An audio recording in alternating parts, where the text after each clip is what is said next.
En este episodio de The Happiness Journal conversamos con la psicóloga Karen Hincapié sobre el trauma.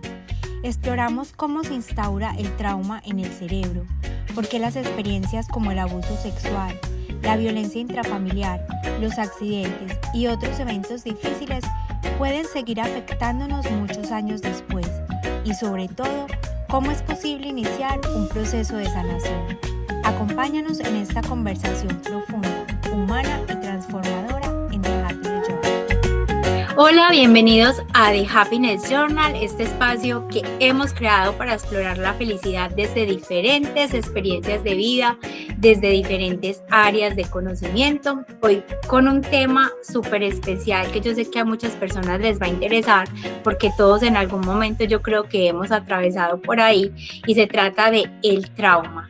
Y hemos invitado a una persona también muy especial a quien le tengo mucho cariño, que es mi prima Karen Hincapié. Ella es pedagoga reeducadora, psicóloga, especialista en farmacodependencia y está certificada en Estados Unidos en servicios humanos y también certificada como consejera para la prevención del abuso sexual y la violencia intrafamiliar.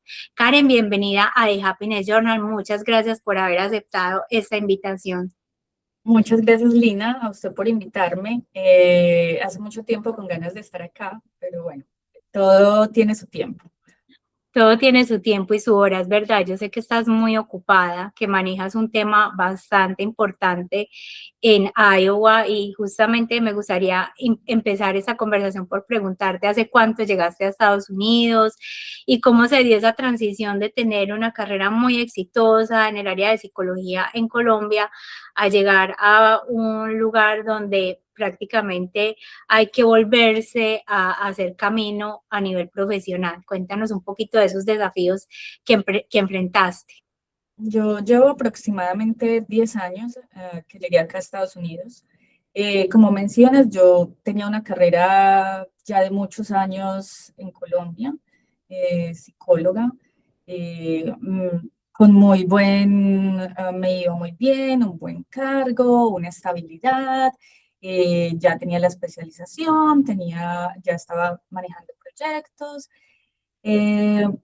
Pero yo pienso que hay momentos en la vida donde uno siente que va culminando metas, ¿cierto? Yo inicialmente en mi juventud creo que no había pensado como en tener hijos o casarme, pero llegó un momento donde yo dije, bueno, ya soy profesional, me va bien, de pronto es el momento de ya buscar otra etapa de mi vida, otra área de mi vida que yo necesite desarrollar, ¿cierto? Y entonces conocí una persona, que fue con la persona que me casé. Yo pensaba que en el momento en que yo quisiera tener hijos, era porque estaba dispuesta a hacer renuncias y creo que por eso me demoré en ser mamá. Porque quería terminar mi carrera, toda la vida he estudiado, entonces quería como que no sintiera como ese dolor tan grande de renunciar a la parte profesional para empezar a ser madre. Entonces decido casarme, me vengo para Estados Unidos, creo en mi trabajo recuerdo que decían como no, aquí la esperamos, mi trabajo siempre ha sido algo supremamente fundamental en mi vida, entonces creo que las personas no creían mucho en que yo pudiera venir y dejar de trabajar. Yo trabajaba 12, 24 horas cuando estaba como en internados, entonces no pensaban como que yo fuera capaz. Siento que yo ya estaba como tan programada en mi cerebro en la renuncia que iba a hacer, que realmente no fue difícil separarme de la profesión. Tenía miedo de si iba a extrañar mucho la carrera, es algo que amo, pero siento que lo hice bien, o sea, vine, estaba tranquila, llegaba a un país donde el idioma era diferente, donde llegaba a un lugar donde no había muchas personas latinas, entonces sí tenía el miedo de cómo me iba a desarrollar, pues siempre he trabajado, no quería solo quedarme en la casa, siento que salir del país es como un duelo permanente, o sea, es separarse cada que uno va y visita, entonces es como ese adiós permanente de la familia, ese adiós permanente del país, y la primera vez que salí yo veía las maletas y dije, como 10 años de estudio, como 9 experiencias, o sea, todo lo que he hecho iba en 2 maletas aquí, ¿cierto? Se lleva uno toda su vida en 2 maletas. Vine con muchas expectativas, sobre todo el de familia, el de ser mamá. Inicialmente me dediqué a eso y siento que fue una gran etapa que me enseñó muchísimo, muchísimo. Eso también me sirvió para darme tiempo de estudiar, para hacer un pare. Siempre igual he tenido pacientes de Colombia de los que trataba pues inicialmente antes de venirme, pero veía muy difícil poder ejercer acá, sobre todo por el idioma, por las culturas tan diferentes, porque lo que es nosotros en Colombia es legal, aquí no, como nosotros vemos ciertos trastornos, aquí los ven diferentes, entonces sí veía como difícil poder ejercer aquí. Y entonces, ¿en qué momento llega el proyecto Luna a tu vida y cómo es que terminas certificándote en estos temas tan importantes y trabajando en algo completamente alineado con tu carrera? Yo antes de venirme, un proyecto antes del último, antes de venirme, fue en bienestar familiar. Creo que yo siempre he trabajado con adictos, trastornos mentales, con mujeres, pero no solo cuando llego a bienestar familiar, trabajo como tan directamente con la con la parte de violencia doméstica, de abuso sexual, de niños abandonados. mm, y me gustó mucho el área.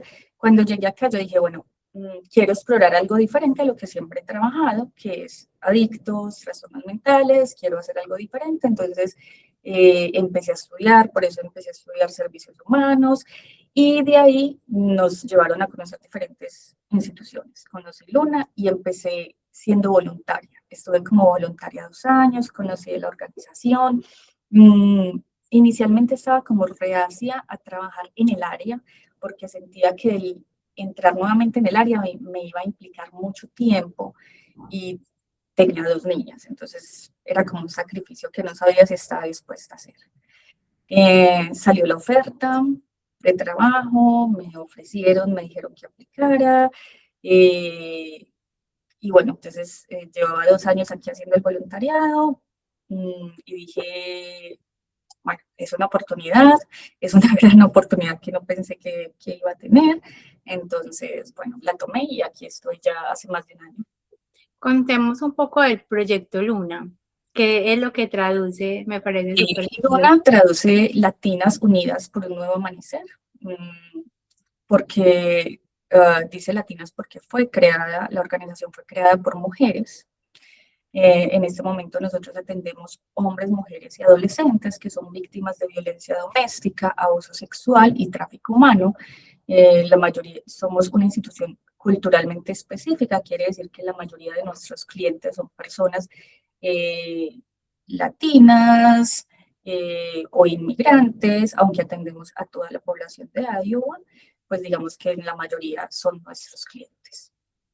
¿Cómo llega ese interés y esa vocación por explorar el tema del trauma? ¿Es a través de trabajar con personas que han vivido violencia intrafamiliar y abuso sexual? ¿O cómo llega como esa vocación y ese interés por el tema del trauma a tu vida?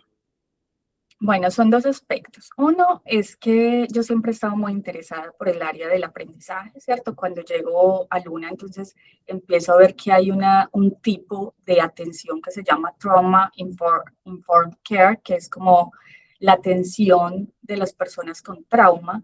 Empiezo a indagar sobre el tema, ¿cierto? Y es cómo las personas que han vivido un trauma deben ser atendidas para no ser retraumatizadas, ¿cierto? Revictimizadas. Pero entonces, además de eso, hace más o menos ya casi 3 años, cuando yo estaba en embarazo de mi segunda hija, tuve un accidente y a raíz de ese accidente, tiempo después yo fui diagnosticada con estrés postraumático. Entonces se unen las 2 cosas y fue lo que me llevó a indagar, a profundizar, a estudiar precisamente el área del trauma. ¿Cómo podemos entender el concepto de trauma? ¿Es lo mismo tener como un evento traumático o el trauma es algo como más grande, o sea, hay como categorías o diferenciaciones en esos conceptos que uno escucha mucho porque a veces decimos, no, eso me tiene traumada, pero en realidad, ¿qué es el trauma? O sea, como cuál es realmente como la dimensión del término. Ujú. El trauma es como un evento o una situación que se presenta y que la persona la sobrepasa, ¿cierto? Que en el momento en que se presenta, la persona siente que no puede manejarla, que la sobrepasa, que siente que está en riesgo su integridad física o emocional o psicológica o está expuesta a una amenaza constante. Eso hace que el cerebro se active, ¿cierto? Y es lo que nosotros llamamos trauma. Cuando hablamos del trauma, yo siempre le digo a las personas, hágase de cuenta que es como cuando uno le da un golpe en la cabeza. Cuando usted recibe un trauma, es un golpe que recibe su cerebro. Y el cerebro ya no funciona de la misma manera. No quiere decir que el cerebro esté malo, quiere decir que el cerebro, a raíz de esa situación que usted vivió, que fue muy importante, que usted la sintió muy amenazante, muy dolorosa, empezó a reaccionar de una manera diferente. Entonces, puede que ese trauma usted lo viva y con sus herramientas usted pueda sobrepasarlo, ¿cierto? Que usted tenga los recursos y que simplemente pase como en una situación que le generó estrés, pero que no llegó a ser un trastorno, ¿cierto? Cuando ya este trauma genera unos síntomas como son el pensamiento constante, el no poder dormir, la ansiedad, los pensamientos recurrentes, entonces, y que duran por un periodo de tiempo, entonces ya podemos hablar de que puede ser un trastorno mental. ¿Cuáles eventos podrían desencadenar como ese trauma? ¿Hay eventos específicos o cualquier cosa nos puede generar un trauma? Esa pregunta me parece súper importante porque incluso yo a nivel personal me lo hice en algún momento. Cuando uno estudia psicología, entonces hablábamos de estrés postraumático de las personas que iban a la guerra. Entonces los militares, los que se iban para Vietnam o cosas así, decimos que son las personas que llegan y han estado bajo mucho estrés, bajo una amenaza permanente sobre su vida, entonces son las que son diagnosticadas con estrés postraumático. Cuando yo sufro el accidente y empiezan a ocurrir un montón de cosas eh, en mi estado de ánimo, en mi manera de cómo mi cerebro funcionaba, yo digo, pero cómo si es algo no tan grave, me puede ocasionar esto, ¿cierto? Y entonces es donde empiezo a entender que el trauma eh, se diferencia de acuerdo a la persona, ¿cierto? No hay una situación específica que diga, todas las personas que vivan esto va a generar un estrés postraumático o un trauma, ¿no? Es de acuerdo a la persona y qué tanto ella se vea amenazada o en riesgo es lo que la lleva a dimensionar eso como un trauma. ¿Y cuáles son como esas señales que nos indican que la manera como estamos enfrentando una situación o como nos estamos sintiendo con respecto a una situación es ya como un estrés postraumático o ya es un trauma? Porque pues digamos, en la vida cotidiana, digamos, la muerte de un ser querido genera una tristeza, genera como unas fases de duelo que puede haber también rabia, negación, puede haber muchas cosas, pero cuando ya trasciende como esos síntomas que son normales de un duelo o algo así, ya se convierte como en algo, ya que es un trauma y que puede afectar la manera como nos desenvolvemos en la vida cotidiana. Cuando nosotros hablamos que hay una vivencia que nos ocasionó una amenaza o un riesgo que nos sobrepasó, ¿cierto? Que nos generó demasiado estrés, ansiedad, el cerebro, como le decía ahorita, tiene una lesión, ¿cierto? Y realmente científicos han comprobado que cuando se vive un trauma, el cerebro queda con una lesión física, que gracias a la neuroplasticidad luego se recupera, pero realmente hay una lesión. Incluso en niños, bebés que han sido abusados, han mostrado cómo el cerebro tiene una variación, porque el cerebro se conecta, ¿cierto? Entonces, cuando un bebé sufre algo que fue traumático, él no necesita recordarlo. ya su cerebro fue modificado. Con lo que vivió, el cerebro se modificó. Y dice, los niños no se dan cuenta y los niños no saben, entonces no les va a hacer daño. No, sí, el cerebro. Cuando vive un acto de abuso, de violencia, de negligencia, el cerebro se modifica para entrar a un estado de supervivencia. Y eso pasa de nosotros también. Cuando vivimos una situación que puede ser violencia doméstica, que puede ser abuso sexual, que puede ser incluso la pérdida de alguien, que puede ser incluso el estar acusado por otra persona, o sea, diferentes accidentes que nosotros consideramos que sobrepasan nuestro cerebro, queda con una lesión. Esa lesión hace que partes del cerebro se vean afectadas, entre esas, por ejemplo, la amígdala. ¿Qué hace la amígdala? La amígdala es como una alarma dentro del cerebro. Es lo que dice como esto es un peligro y esto no. Pero cuando el cerebro se altera por el trauma, nosotros empezamos a sentir que todo es un peligro. Ya no tenemos esa diferencia. Entonces el hecho de estar como hipervigilante, tener un miedo constante, una ansiedad, no dormir, cuando tenemos pensamientos intrusivos, el cerebro es tan maravilloso que a veces el cerebro no recuerda el trauma. Yo no sé si le ha pasado o a alguno de los que vean les ha pasado que cuando tienen una caída no se acuerdan cómo se cayeron y dicen, ay, yo cómo me caí, ¿cierto?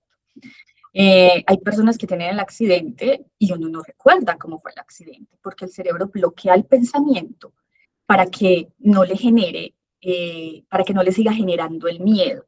Pero ¿qué pasa? Como el cuerpo es un sistema nervioso, está la lesión en el cerebro, ¿cierto? Que ya no actúa igual porque lo que busca es cuidarnos, entonces el cuerpo también se ve afectado. Entonces, ante cualquier estímulo que le recuerde la sensación que usted vivió o que le recuerde esa situación que la puede poner en peligro, inmediatamente su cuerpo reacciona y pueden tener ataques de pánico, que es lo que llamamos como crisis de ansiedad, ¿cierto? Problemas intestinales o de estómago, porque la mayoría de personas que sufren de ansiedad, normalmente digamos que todo esto confluye en el estómago. Entonces, cuando ya hay algo que está significativamente alterando nuestro normal desarrollo, quiere decir que ya estamos hablando de un trastorno. ¿Cómo podríamos hacer como la diferenciación entre ansiedad, depresión, ataques de pánico y trauma? Porque pueden estar como correlacionados en algunos momentos, una cosa detona la otra y se pueden como ver correlacionados, pero a la hora de definirlos y diagnosticar incluso pueden ser vistos muy diferentes. Pues los que saben de psicología y los que trabajan en este campo sí ven como muy marcada la diferencia entre uno y otro. Sí, a ver, el estrés, digamos que es una respuesta natural. Usted tiene un examen y está estresada. Yo tenía esta entrevista y estaba estresada.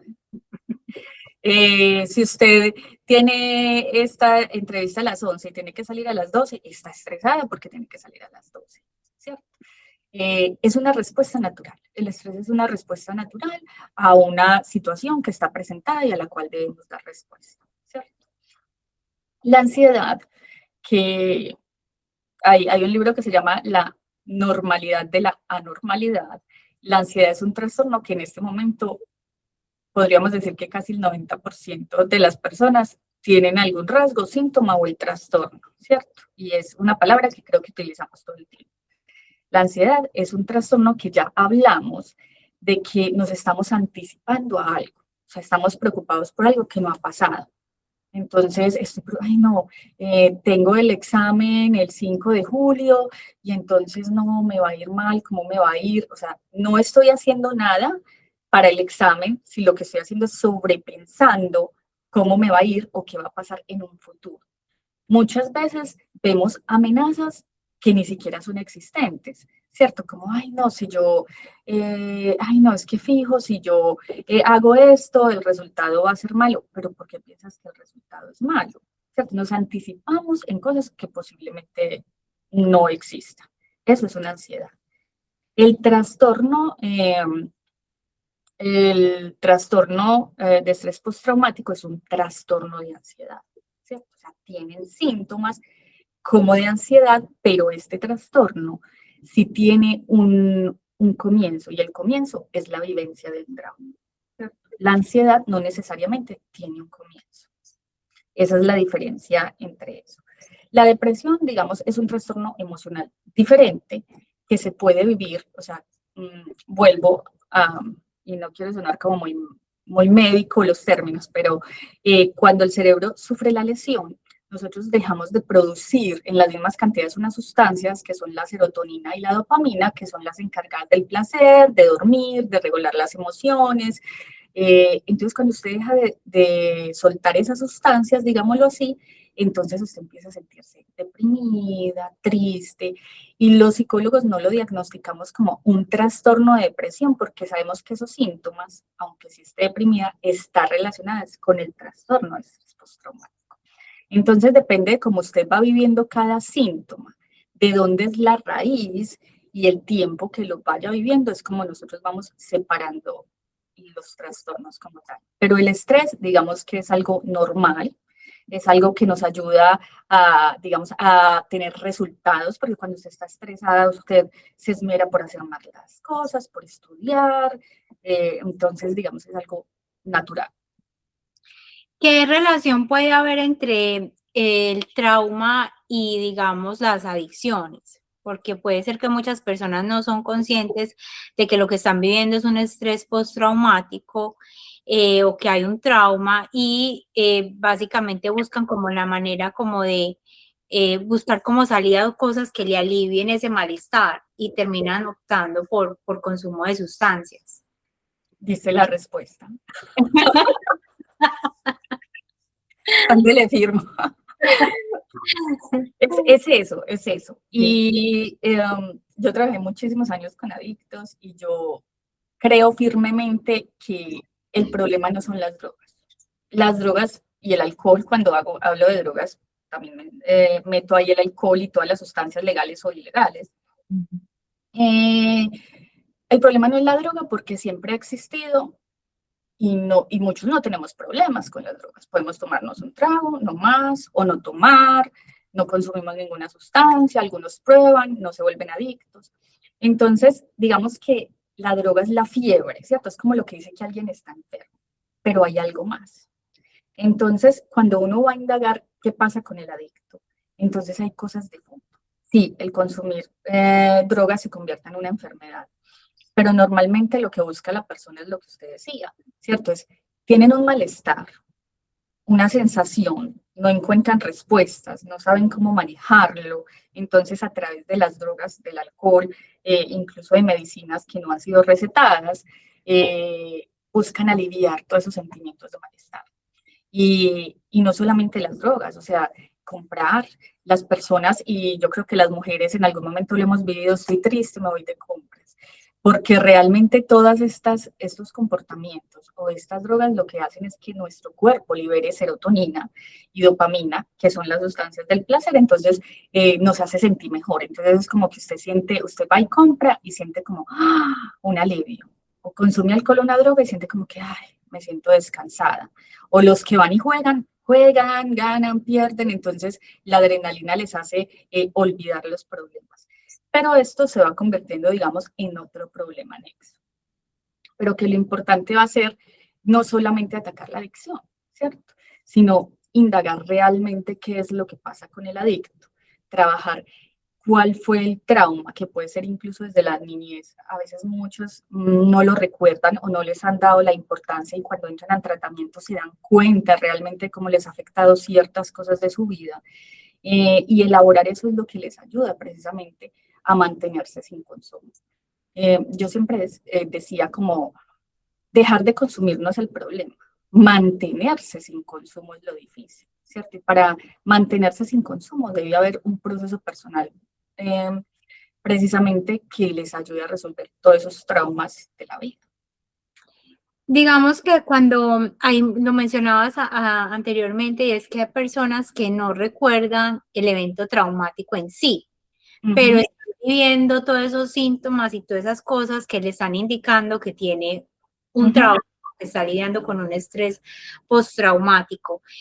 ¿Qué terapias o qué mecanismos pueden servir o qué le recomendarías a las personas para que de todas maneras busquen como la ayuda profesional? O sea, si ellos dicen es que no me ha pasado nada, es que yo no tengo recuerdo de ningún evento traumático, pero si están viviendo como esos síntomas que mencionabas ahorita, de que están interrumpiendo prácticamente su vida cotidiana porque ya no pueden dormir bien o no hay disfrute y no hay ese tipo de cosas, ¿qué les recomendarías?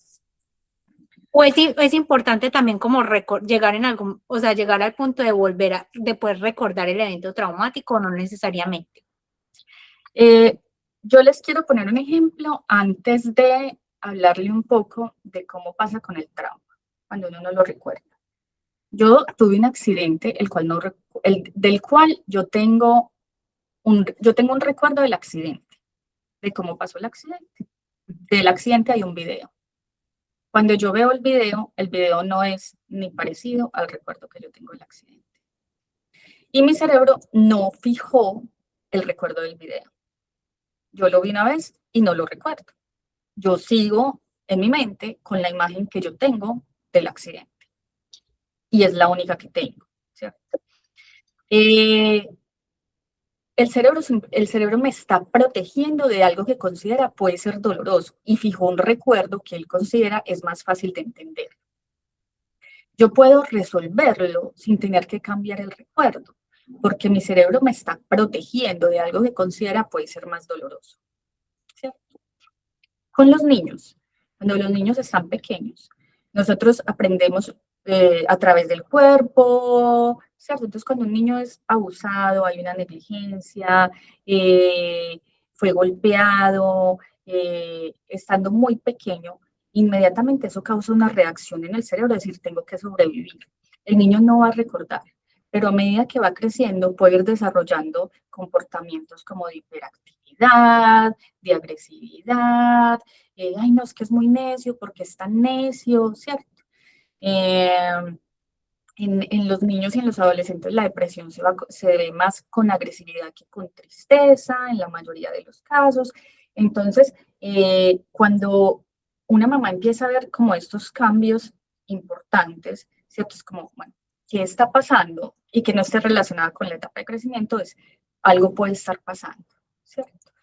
Cuando uno va creciendo y, y digamos que hay cosas que le generan como ansiedad porque el cuerpo genera una huella. Su cerebro puede bloquear el recuerdo, ¿cierto? Para que usted pueda vivir más tranquilamente. Pero hay personas que narran, por ejemplo, que les da miedo pasar por ciertos lugares y no se explicaban por qué les daba tanto miedo ciertos lugares o por qué les daba tanto miedo estar cerca de ciertas personas o por qué no podían subirse a un ascensor o por qué no podían usar como ciertas cosas, ¿cierto? O sea, cuando son miedos que son como irracionales, entonces lo que se lleva a la persona es a profundizar para mirar qué situaciones pudieron haber pasado, que aunque el cerebro las bloqueó, su cuerpo está hablando de que sí le ha generado un trauma o un temor. Con la violencia doméstica pasa mucho eso, ¿cierto? Y es como a veces, sobre todo en nuestra cultura, es como que, ay, no, eso no es tan grave, o eso, pues, si no le pegó no importa, pero es la persona, el hombre y la mujer con un miedo constante, a veces con una persona encima de que es muy celosa, muy obsesiva, y la persona como queriendo dar respuesta, eso también genera un trauma. O sea, uno no necesita estar al borde de la muerte para que le genere un trauma. Entonces hay personas que cuando están en medio de la violencia o en medio de ese control, de esos celos obsesivos, desarrollan un trauma y un mecanismo de supervivencia, y es que se pueden volver evitativos o complacientes para aprender, digamos, a vivir con la persona que los tiene, entre comillas, cautivos o controlados, ¿cierto? Eso es lo que hace el cerebro. Eh, y el cerebro simplemente lo que hace es mantenernos vivos. Entonces, por eso cambia el comportamiento, cambia las reacciones para que nosotros podamos sobrevivir. Pero eso igual nos está ocasionando un trauma. Entonces, hay personas que vienen muy dañadas, ¿cierto? Con muchos, me siento muy triste, es que estoy deprimida, no quiero hacer nada, no duermo, tengo pesadillas. Las pesadillas es uno de los síntomas más frecuentes, a veces sensibilidad en los oídos. Entonces, a los sonidos, entonces cuando uno dice, va a profundizar, es claro, todo este miedo es lo que te está generando el trauma y es lo que hay que llevar a resolver. Pero el cerebro es maravilloso, está la neuroplasticidad, los tratamientos cognitivos conductuales son muy exitosos, muy exitosos.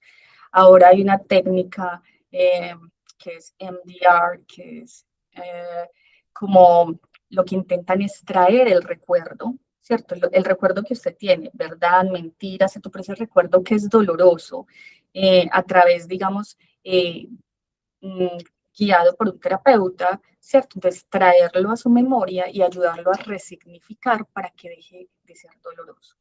Cuando hablamos de la sanación del trauma, no necesariamente estamos olvidando, estamos hablando de un olvido, estamos hablando de entenderlo, aprender a vivir con él, recordarlo, pero que ya no nos mantenga en alerta, ¿cierto? Que ya no estemos como en una alterados constantemente pensando que tenemos que sobrevivir, que nuestro cerebro esté alterado y no sepa leer realmente cuándo es un riesgo o no. Entonces, cuando superamos el trauma, hablamos de que volvemos a una homeostasis, a una tranquilidad, a aprender a manejar las emociones, a entender cuándo algo sí puede ser peligroso y que no. ¿Se puede volver a ser feliz a pesar del trauma? Sí, sí, claro que sí. Hay factores importantes en este trastorno como en todos, y es la familia, eh, la sociedad, la persona, la capacidad de resiliencia, ¿cierto? El proceso personal. Y en la medida en que hay una sanación y un entendimiento de la situación y, digamos, un perdón hacia la situación que pasó, eso causa la sanación. La sanación obviamente lleva a que uno pueda disfrutar nuevamente de la vida, pues, y de todas las situaciones que se presentan. No puedo desaprovechar que estás aquí y que tienes tanto conocimiento con respecto al tema del abuso sexual, sin preguntarte con respecto a los niños, porque muchas veces hay abuso sexual en su temprana infancia y ellos tal vez no lo recuerdan. Ujú, Pero decías que queda esa huella. ujú. ¿Cómo, como sociedad, como familias, podemos proteger a los niños de esos abusos? Y si tenemos a un ser querido que lo haya vivido, ¿cómo podemos ayudar a la sanación? Algo muy importante es no invalidar lo que el otro siente, ¿cierto? Siempre que un niño hable de una situación como esa, debe ser escuchado. El cuerpo tiene memoria y cuando un niño empieza a cambiar su comportamiento, ¿cierto? Cuando es pequeño, cuando sabemos que está expuesto a otras personas, que va a la guardería, que hay otras personas, ¿cierto? Y empieza a estar reacio a que lo abracen, a no querer contacto físico, a volverse más agresivo, que no está relacionado con su etapa de desarrollo, sino que son comportamientos, cambios abruptos. Entonces es momento de acompañarlo, porque así los niños de cierta edad no tengan palabras, su comportamiento habla por ellos. Entonces el acompañamiento es muy importante. Una manera de prevenir es, y nosotros trabajamos mucho con eso, sé que como comunidad latina a veces no estamos muy de acuerdo con esas cosas, pero a veces nosotros somos muy dados de decir, ay, pero abrácelo, vaya, dele un beso, porque somos familia. Un niño no se debe obligar si no quiere abrazar a alguien, si no le quiere dar un beso a alguien. Es mejor evitar el sentar en las piernas, ay, es que es el abuelo, es que es el tío, es que es... la mayoría de agresores sexuales son personas cercanas que nosotros no identificamos como riesgosos. Esa es la mayoría de agresores sexuales. Entonces, en el tema de niños, el acompañamiento, el respeto, el que si él no quiere, incluso como mamá le voy a dar un beso y dice no, respetarlo, porque si yo le digo, no, es que soy la mamá y te lo puedo dar, entonces va a sentir que los adultos tenemos cierta autoridad o poder sobre ellos. Entonces es muy importante darles el respeto sobre su cuerpo, sobre lo que quiere y lo que no quiere hacer, ¿cierto? Eh, cuando hablamos del abuso sexual y cuando yo le digo no invalidar los sentimientos o las emociones del otro, a veces cuando una persona es víctima de abuso sexual puede reaccionar de diferente manera, ¿cierto?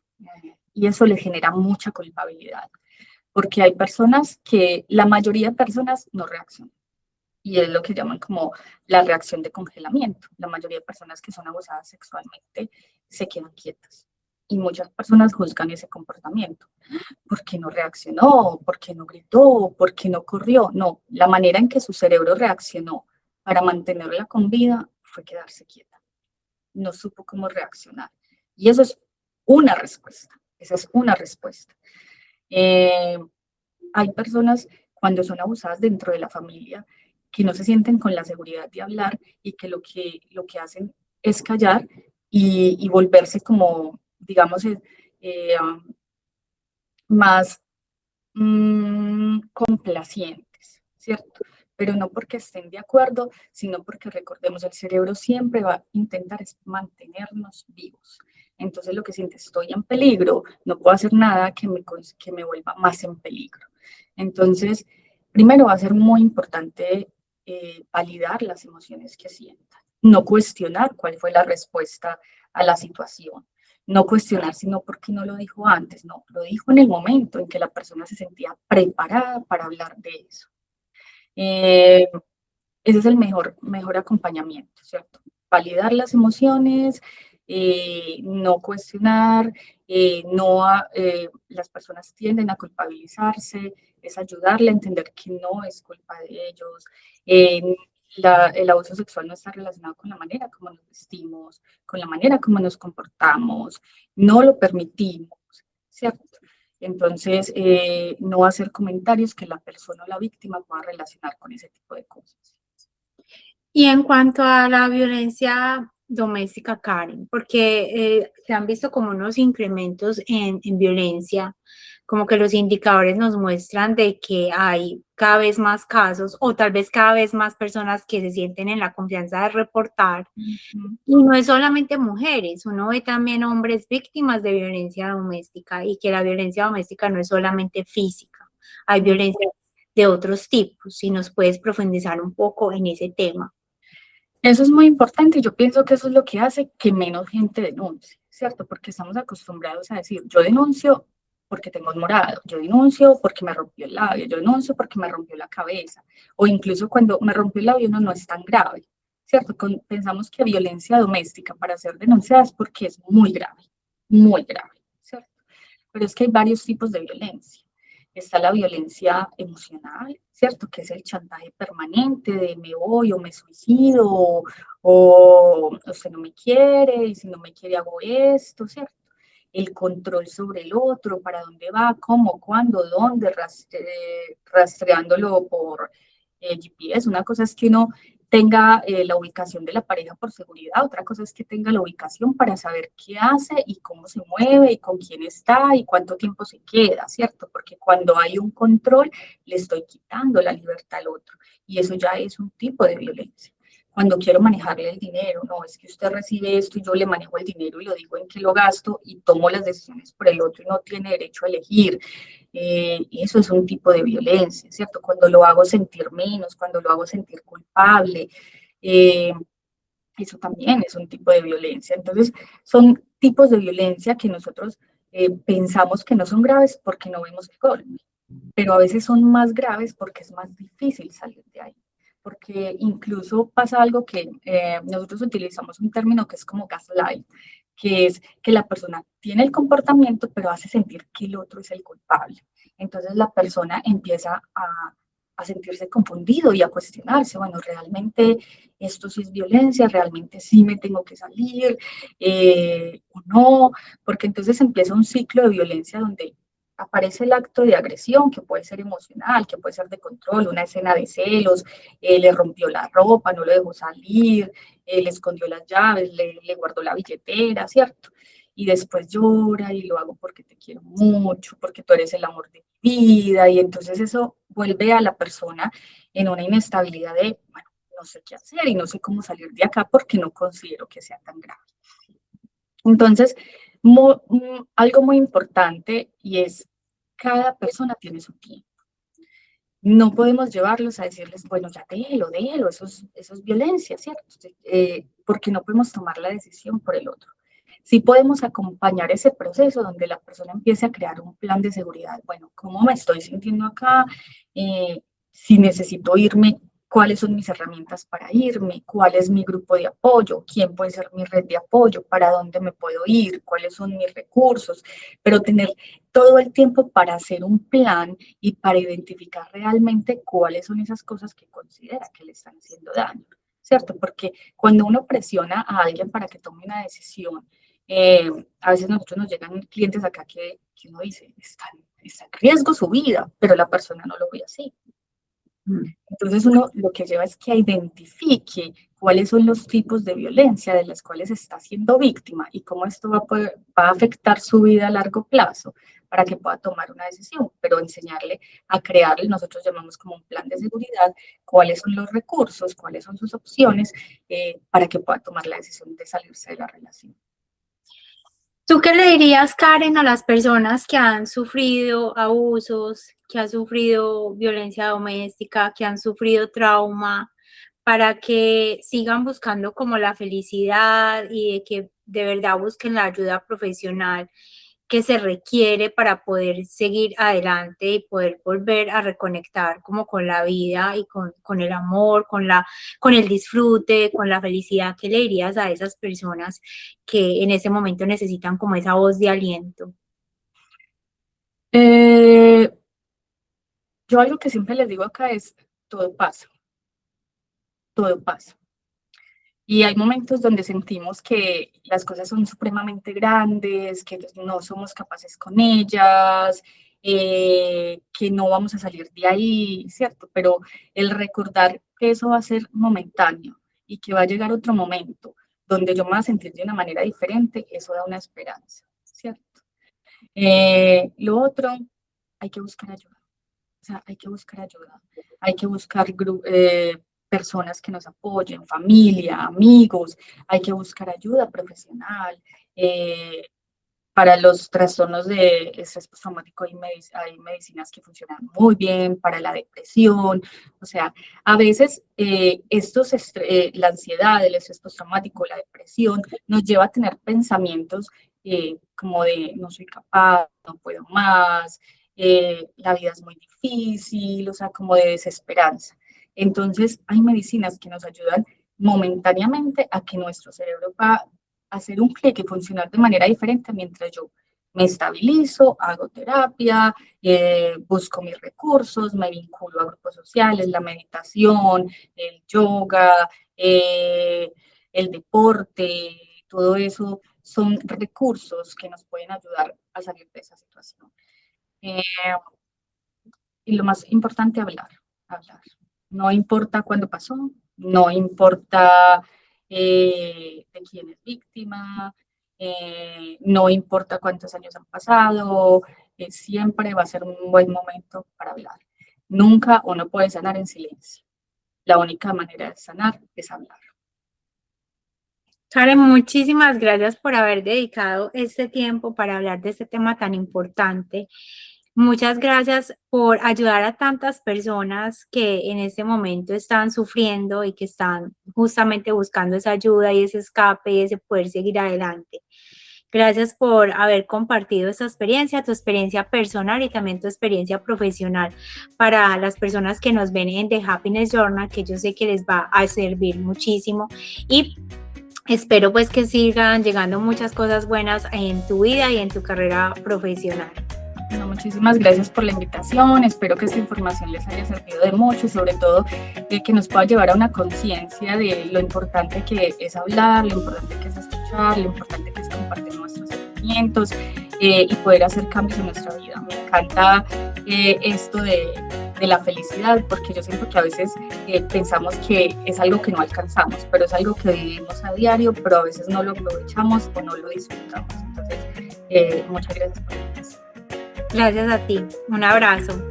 Y a todos los que nos ven en The Happiness Journal, nos vemos pronto con otro episodio hablando de felicidad. Hasta pronto.